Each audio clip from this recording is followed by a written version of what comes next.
Da. Hivi ulisema mjini unatoka ufanya ulikuwa unafanyaje mjini? Nilikuwa nafanya kazi tu. Kweli.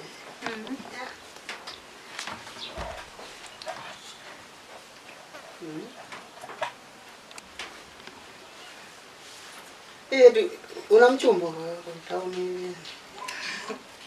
Hapana. Kweli. Aise.